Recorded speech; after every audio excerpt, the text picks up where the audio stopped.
లోకం ఒక మాయని తెలుసుకున్నాను. ఏది నా సొంతం కాదనుకున్నాను.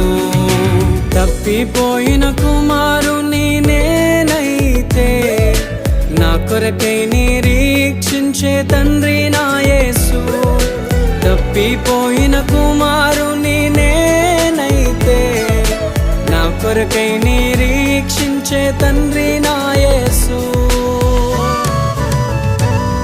ఈ లోకమంతా నేను వెతకినా నాకు లేదయ్యా ఎక్కడా ఆనందం.